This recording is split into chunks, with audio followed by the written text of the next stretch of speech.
Welcome everybody, this is How to English with Gav Em. It's a podcast about teaching and learning English as a foreign language. All opinions stated are personal and source materials will be referenced where possible.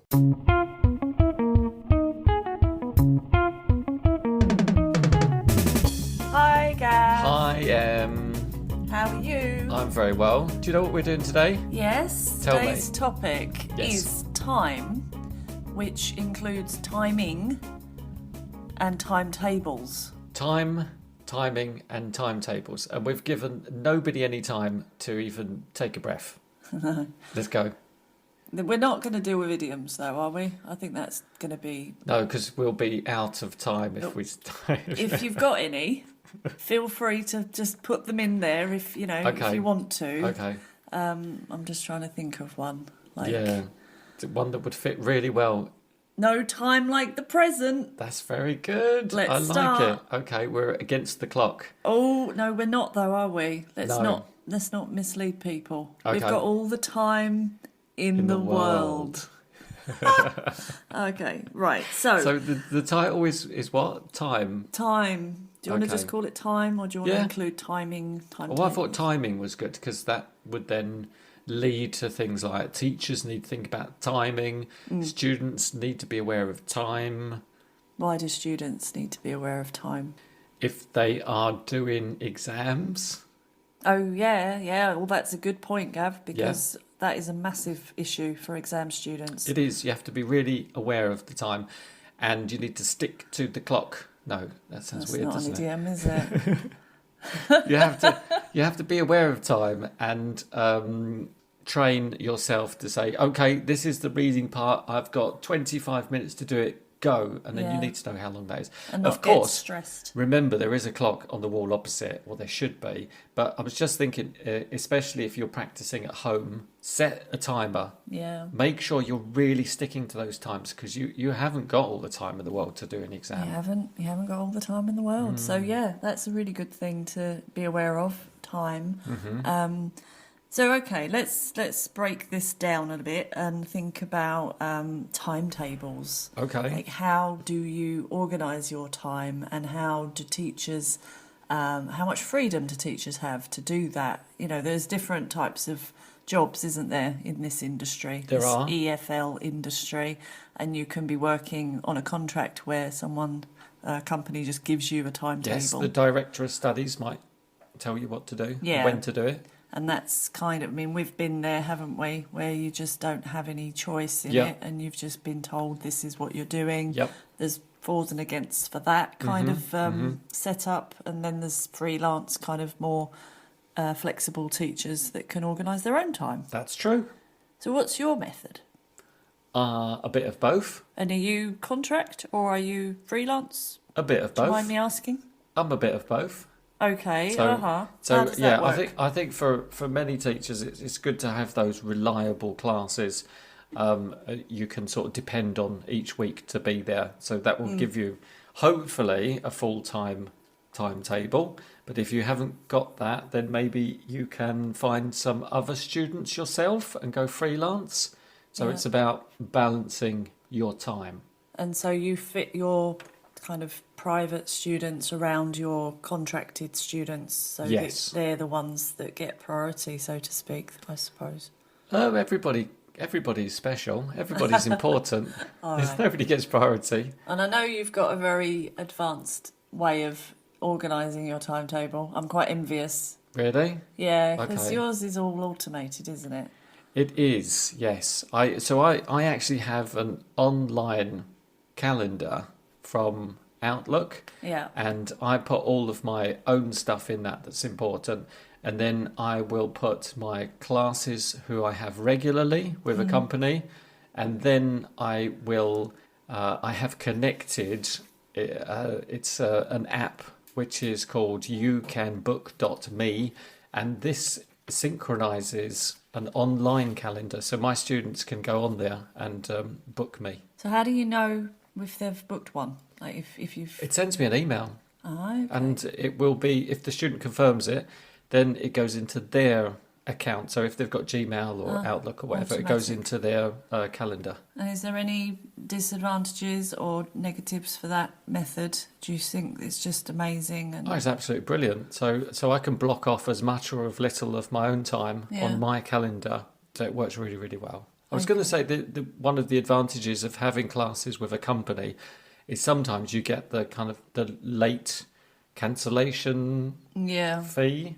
That's right. Which you 24 hours. You might not always get with your private students. It depends on what you've agreed with them. Well, I think it's worth having a conversation with someone if you do want a private student to just make it clear, because as well, if it does happen and you're not sure and they're not sure, it gets a bit fuzzy and it might get a bit awkward. Mm-hmm. So, I think you're right. Like contracted timetables are good because you know that money's coming in and usually it's reliable. It is reliable, yeah. On the other hand, it's really nice just to have your own timetable and have it how you want it. And so you haven't got to get up at 5 o'clock to get to a 7 o'clock lesson somewhere all the other side of the city or whatever.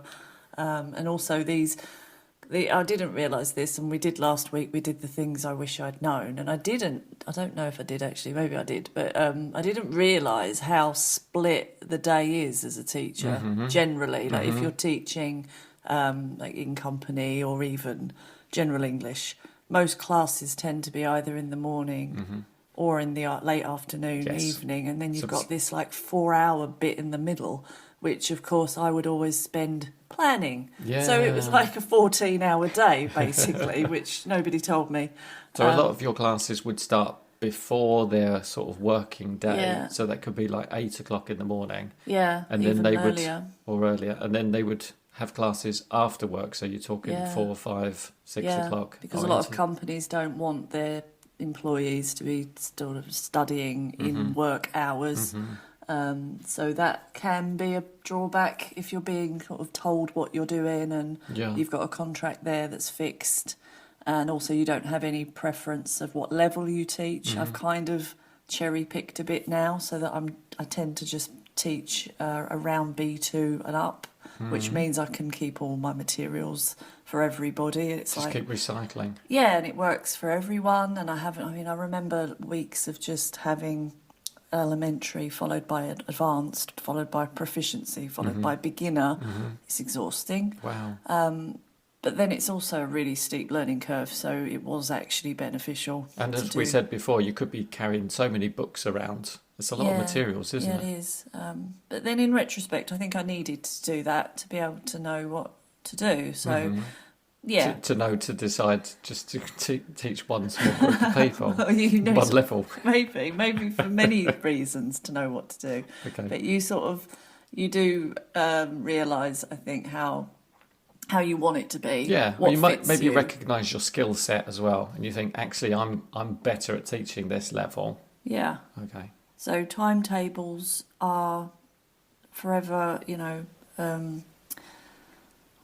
essential? Yeah, very important to know what you're doing, of course. Yeah, like your slips of paper, I think you use, and post-it notes. And I'm like in the dark ages, me, because I've got like a written timetable, and if I need to change it for that week or something's moved, post-it notes. Well, that works. Yes, it does, but I do look at your kind of system and think, wow, this is the future. I need to do this. I think that's what a lot of people use these days.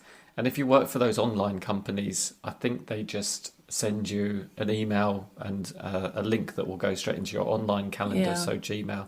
So it's very easy. And often with Gmail or Outlook, you just click on the actual link they sent you that's appeared in your calendar, and it will open like Skype or Teams or whatever. So useful. It's all sort of built in, it's all integrated, which is really easy. Especially for the online lessons, it's great. So the invitation's automatically got the link to the meeting. That's good.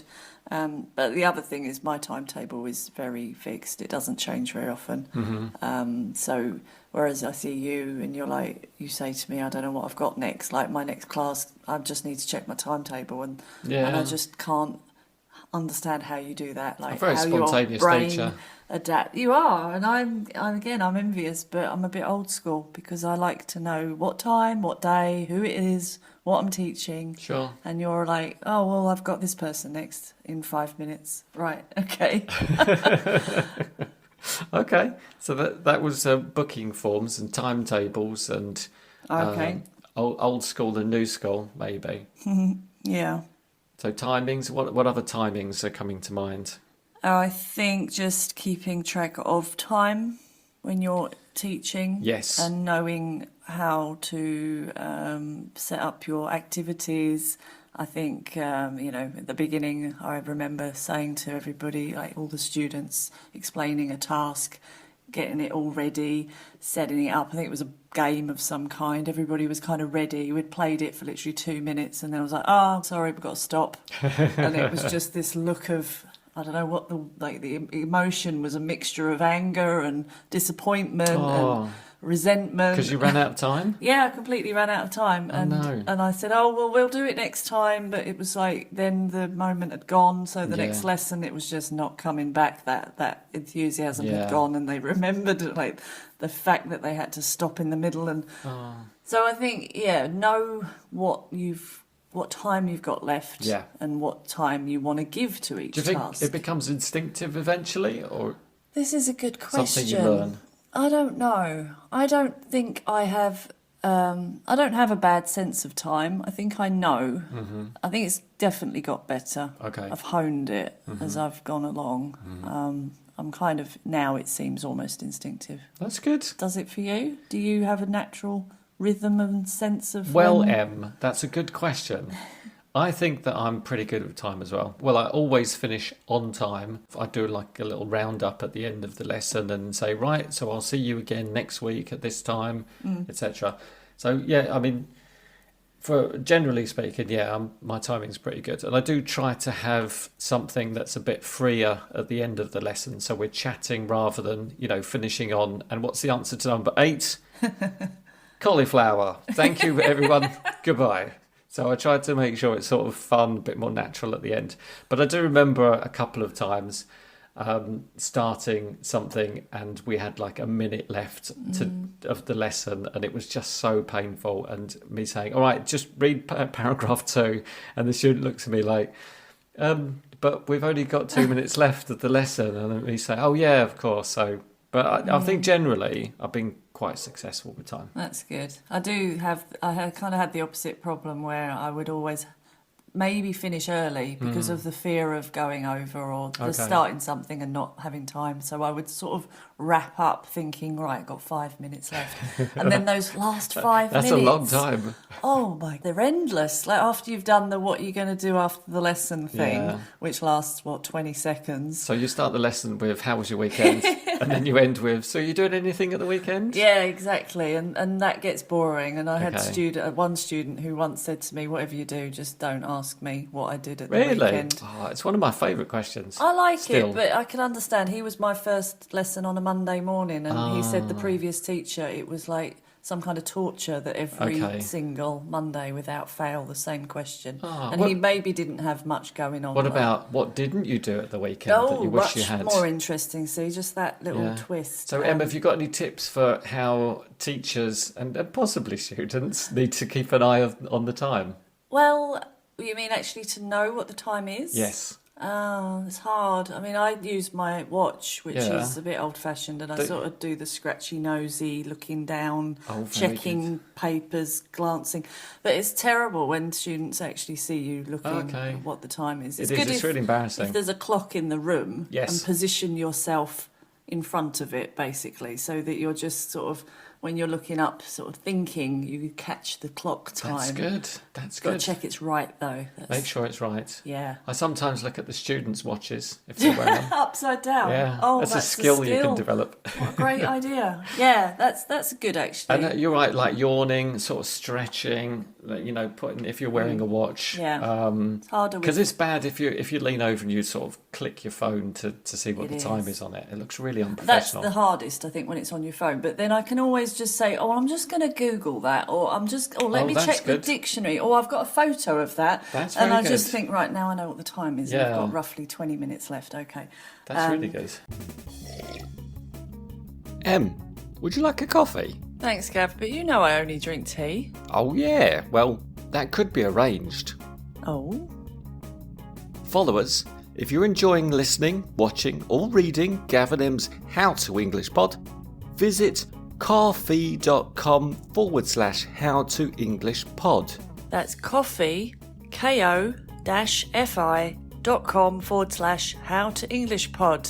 And it would be lovely if you bought us a coffee or a tea to show us support, and you could even get a mention on our show if you'd like. And if that doesn't work, I don't know really, what else can you do as a shortcut thing? You could ask the student what the time is. I think, just say, right, how long have we got left? Yes. Okay, 20 minutes, we can do this, and make it a big deal. Practice their skills of telling the time. Great idea. I think, talking about time, one thing I really like is when the student says, "Oh, is that the end of the lesson?" Aww, Isn't win. that nice? That's it's like fist in the air, yes. Yes, because the time has flown. Yeah. And have you heard how many expressions I've used so far? I'm quite definitely good, ticking them off. Yeah. Okay, yeah. Yeah, that is lovely, isn't it? When students look so shocked. Oh, that's an hour already? And you're like, yeah. It's brilliant, isn't it? Yeah. I like doesn't that. happen to me that often, unfortunately. No, Most of them are sort of looking at their watches like, how long have I got left? So would timing include interrupting? Like, when's a good time to interrupt the student? I suppose it would.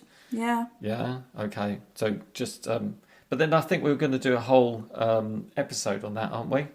Yeah, I think we probably should. Okay. I agree.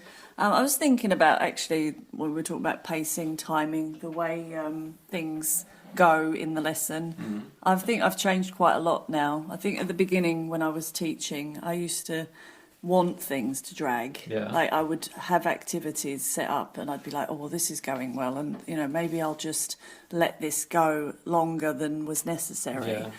Not that it got boring, but maybe my lesson plan would not be realised. And then I think I understood that a good teacher has a kind of plan and fixes things. And in fact, things can be done, like activities can be short and very dynamic. And then you move on to the next thing. And it's like that is quite a skill as well, to keep it going and also to get where you want it to be, like where you get to an end, a target, and cut things short if they're not going well, or even if they are, just to make sure you get to the end of what you've planned. Okay, as long as that end is more kind of freer practice, or whatever. It's clarification of something. Well, that's obviously you can analyse if it's a good lesson. From a new teacher's point of view, then it's not just about getting from the beginning of your lesson plan to the end.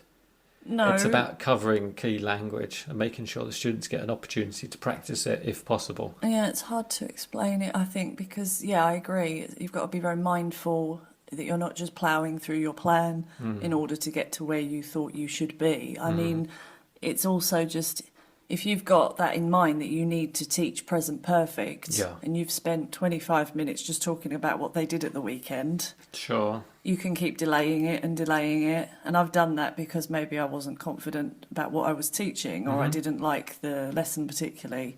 I didn't enjoy it, but I've been definitely guilty of just keeping things going because I'm avoiding the lesson itself. Oh, okay.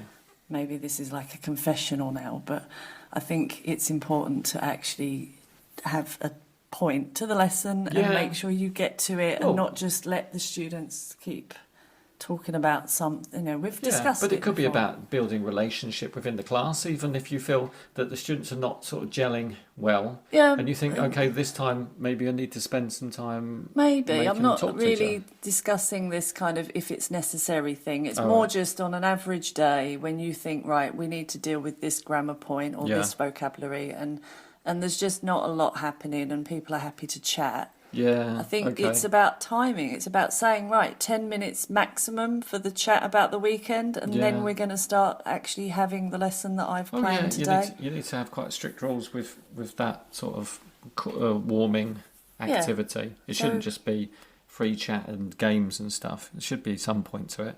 Yeah. I forgot to mention time zones. Oh. Because, like, if you're teaching all over the world, online, obviously, and you need to think, does that country have, what do they call it, the season change?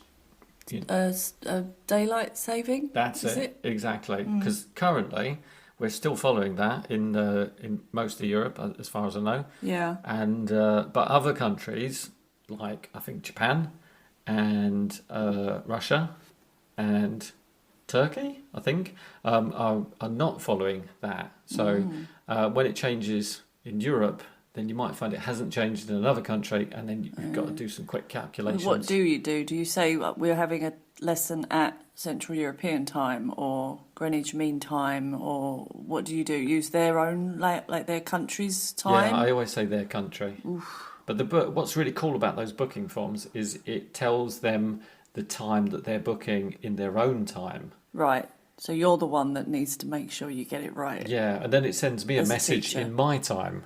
And it tells them also, it tells me what they've booked in their time, but it really amazing. helps. But you're right, the one time I always mess up is when it's about to change, and I sort of book it at my time, and then I forget that they're sort of moving or they're not moving, and I get very, I'm still confused now. I never remember if you gain an hour, lose an hour when the time changes. Fall forward, stand back. That's not it. What is it? Spring forward, fall back. Okay. Fall meaning autumn. Okay. But that doesn't help me understand if I'm losing an hour or gaining. I'm just thinking, well, I know the time's different. Well, if you haven't got it now, you're probably never going to get it. I totally agree. Absolutely. Right. Probably doesn't matter. Stop trying. Okay. What else then? Timing. So any other teacherly tips for timing? Oh, wow, you said that perfectly. I don't know. I think I've mentioned most of the teaching side. Maybe we need to think more of the students, but I don't know what really... Well, I obviously, what time of day do you learn best? Maybe that's come up before. So I don't know if it has, morning but that's time. really good. Are you an afternoon time? Are you an early bird? Are you an afternoon time person? Are you a night owl? Yeah. Don't when do you book learn a best? course early in the morning if you know you're not an early bird. Or even if you're self-studying, think about it. When do you have time? Can you get up at 6 o'clock in the morning and cram in the some middle of new winter vocabulary when it's raining and you're tired? Yeah. So it's hard though, isn't it? Because obviously some people work a lot and they want to improve and study, so they've not got a lot of options, but definitely consider whether it should be evening or morning. Yep, that's it. What about when they're not on time, Gav? Oh, as in I late. suppose we'll be talking about this from a teaching point of view, but I mean, as a student... Well, really. students should be on time, or, I mean, I'm in the habit of arriving 5 minutes early everywhere, which can be a disadvantage, because then I'm just like teaching for free, because the student might arrive 5 minutes early. Yeah, that's tricky, isn't it? Yeah. I usually just say, shall we start now? Show them my watch to make the point. We're starting early, like 5 minutes before, and then finish at 5 minutes Because before. I might turn up at the cafe, and obviously I'm really early, being me, and I order my drink and I sit down and, my student's there. It's 1:45.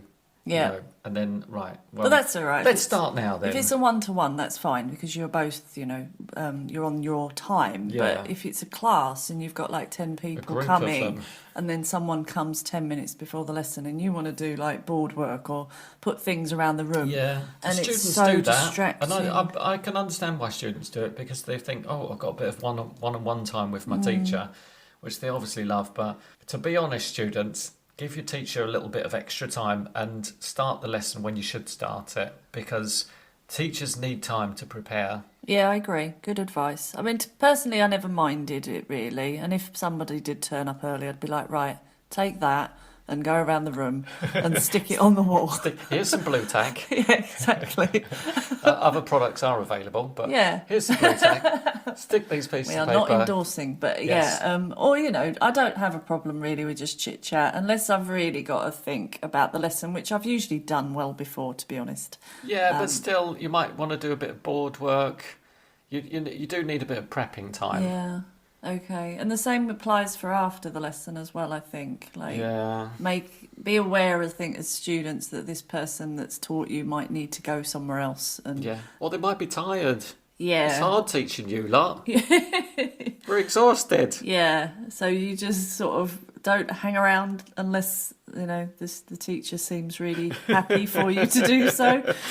Don't invite them out for coffee. If you hear the phrase, we're going to cover that next lesson, make your exit. Yes, definitely. That just means please stop talking to me, basically. Okay. I was going to say about inviting the teacher out for a coffee and stuff, but, just understand that your teacher is really busy. That's it. Oh, but it is nice, I think. They're nice invitations, yeah. It's lovely. It's a lovely experience if you do go ahead. Yeah. I've got some other ideas. I think I mentioned routines last time. So making a good routine if you're a student, that's all about time. Plan your time very carefully. If you're preparing for an exam, think about how many weeks have you got. Do lots of online tests. Do those mock tests and make sure you're near enough to that level to be able to pass the exam in a few weeks or months. Yeah, exactly. As well as, timing of, block. Like, how long have you got to do this thing you've decided to do? Yeah, that's what I just said. Yeah. Okay. Just summarising. Thanks for summarising.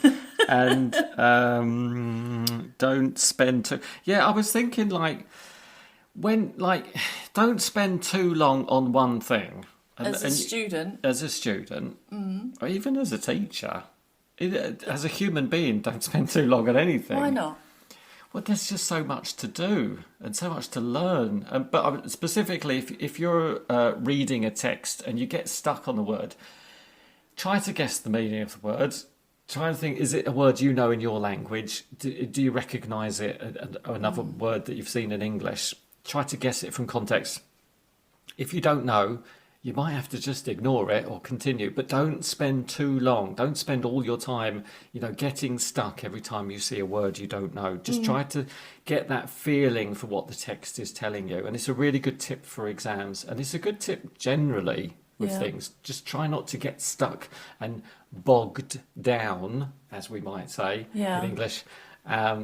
Just get a sense of it and then just try to carry on. Come back to it later if you don't get it. So don't spend too much time on one thing. All right. Okay. I'm not sure about as a life mantra, but yeah, all right, I maybe agree. That's a bit weird. But I meant don't only, if you're learning English, don't only listen, don't only read, don't only watch. It's about combining all of these things together. Mm-hmm. So don't get stressed out when you see a new word and you don't know it. Okay. That was the only point I wanted to make there. You did. Well made. Have you got anything else? No. Are you going to sum up, Gav? Well, if I could remember everything we talked about, I would. So we'd started... So in summary, we started with talking about timetables and online and offline timetables specifically. So as a teacher, recognise your preference and learn what is it, software? What do you call it? Yeah. Okay. Use an app that will help you, or a program or something. In advance of when you're starting a job, I would say. Don't put that on yourself in the first week. Yeah. Because that's really stressful if you're not only learning all the different places you've got to be and the courses you're teaching, and then you've got to get your head around a timetable that you don't know how to use. Yes. Don't do that. Yes. And what else did we learn? We talked about timing of lessons, making sure you get what you want done. Yes. If it drags, just cut it short. Obviously, don't start things too late in the lesson. Yes. Be aware of what the time is. Mm-hmm. Know how to tell the time. Yes, that's very important. And secretly... look at clocks and watches and everything like that. Yeah. Get a sense of time. I'm not. This isn't summing up. Can I just bring in an extra point? Because, go on then. I always teach, when I teach how to tell the time, the kind of digital, analog, different ways. Students are always aware that you can say 10:30, 10:30. Okay. And it is confusing. So. That is confusing. And there might be a difference between British and American English. Yeah. So I think it's a hard lesson because it's not easy and it's a bit difficult to get students to do it because it's maybe something that they did at school and they associate it with long drawn out lessons. But it's really important to be able to do it. Yeah, I think it's essential. Yeah, it might be overlooked by some people. Okay, resume summary. And then we also talked about some time zones and things to consider about that if you're a teacher. And if you're a student, what time suits you best? When is it best for you to learn English? Are you morning or an evening person, or can you fit it in during your lunch break at work? Yeah, be on time. That's it. Essential. Be on time. Don't be late. Time is precious. It is. It is. And you can invite them out for a coffee if you want to. Yeah, there's no law against it. No. And that's it. And I said, like, just try to get a sense of text or something. So don't spend too much time on one activity or one word. All right, 1 minute of idioms. I've had a great time. No, a great time. Oh, You didn't think I was going to do that, did you? I didn't. I thought you were going to just shut me down. What else? It's time to go. Is it? Yeah. Time. What have I said? Time is against us. I think I have already. Time waits for no man. No, oh, it's a bit sexist. Person. I don't know. A watched. No, that's not right. A watch clock doesn't tick. It's a watched pot never boils. That's kind of time related, isn't it? Kind of. Now we're moving away from time. Okay. All right. So I don't think we've got any more time, and I'm done. All right, we're out of time. So let's. Yes, we want to thank everybody. Thanks for all the input. We've had loads of ideas from our Instagram followers and loads of people on Facebook. So keep sending us all the lovely messages, and keep suggesting future episodes for us, because you've had some brilliant ideas. So if there's an episode you have in mind, a topic that you're interested in, that you think Gav and Em might be able to discuss, then let us know. And we'll discuss them in a timely manner. Thank you. Okay, I'm going to think about that one. See you later. Bye.